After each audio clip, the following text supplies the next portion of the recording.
Kemudian untuk data dan peluang, yang pertama adalah memahami, mengaplikasikan dan menalar permasalahan terkait data. Nah, penyajian data, ada yang namanya data tunggal. Cara menyajikannya bisa dengan tabel baris dan kolom. Contohnya ini. Tabel ini berisi alat tulis dan juga ini penjualan alat tulis tersebut dalam bentuk buah. Ini kategori datanya, ini adalah nilai data. Kemudian bisa disajikan juga dalam tabel distribusi frekuensi. Misalnya ini nilai data, ini frekuensinya. Berapa yang dapat nilai 70? Oh ternyata ada 2 siswa dan seterusnya. Bisa juga disajikan dengan yang namanya diagram batang. Nah yang ke bawah sini adalah jenis alat tulisnya, yang ke atas adalah penjualannya dalam bentuk buah. Kemudian ada yang namanya penyajian data berkelompok. Itu bisa dengan menggunakan tabel distribusi frekuensi. Nah, biasanya itu pakai ada tanda strip. Misalnya tinggi badan 145 sampai 149 itu ada 5 siswa.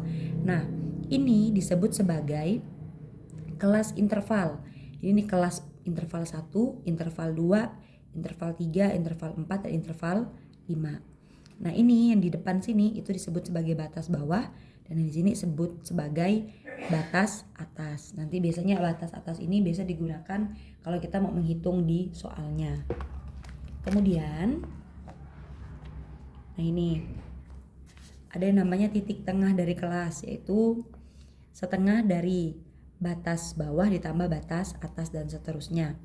Nah, contoh kalau tadi nilainya kan adalah 145 sampai 149. Nah, ada yang namanya tepi bawah kelas dan tepi atas kelas. Kalau tepi bawah itu tinggal 145 tadi dikurang dengan 0,5, maka sisa 144,5. Kalau tepi atas kelas tadi kan 149. Supaya jadi tepi atas kelas itu menjadi 149,5 dan seterusnya. Nah, kalau nilai tengahnya ya berarti ditambahkan kemudian bagi 2. Jadi tadi 145 ditambah 149 dibagi 2 ya dapatnya 147. Kemudian ada yang namanya tabel distribusi frekuensi kumulatif. Nah, distribusi kumulatif ini adalah cara mencarinya adalah gini. Misalnya kita punya frekuensinya itu 5. Frekuensi kumulatifnya yaitu yang pertama kita mulai dari 5.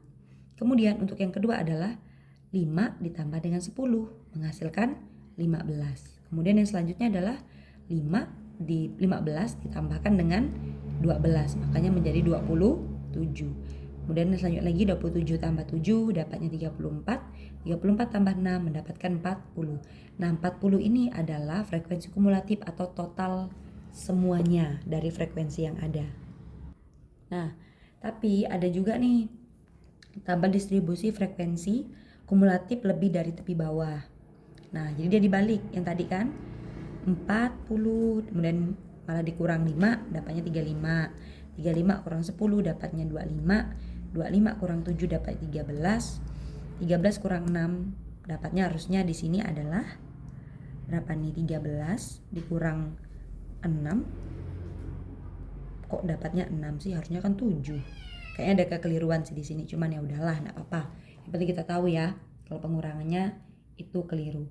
Oke, kemudian ada yang namanya histogram atau poligon. Nah, histogram atau poligon itu bentuknya seperti ini.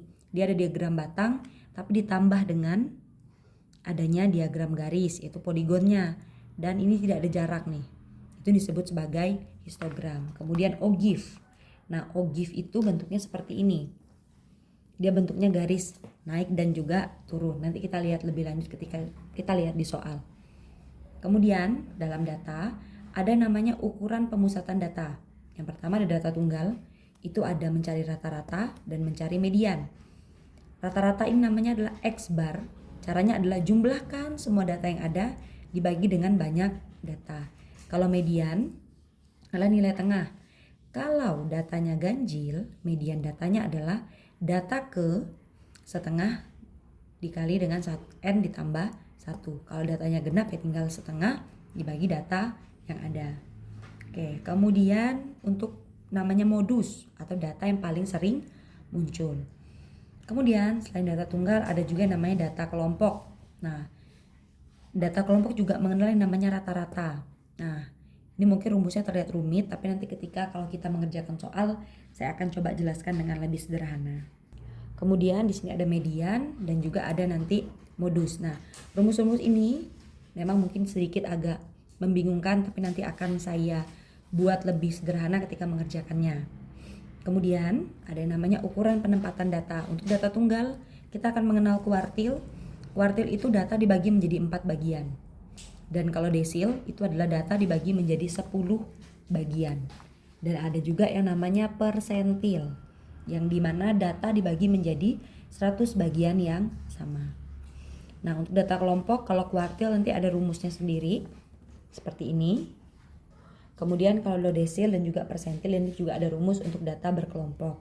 Kemudian kalau untuk ukuran penyebaran data itu ada yang namanya rataan kuartil, rataan 3, statistik 5 serangkai, rentangan atau jangkauan baik data tunggal maupun data berkelompok. Kemudian ada jangkauan antar kuartil, jangkauan semi kuartil, ada yang ini lagi simpangan rata-rata, dan juga ada variasi. Ini memang sekilas saya bahas cepat karena nanti kita akan fokus membahasnya pada soal-soalnya. Jadi kita soalnya langsung masuk ke rumus-rumusnya. Terima kasih.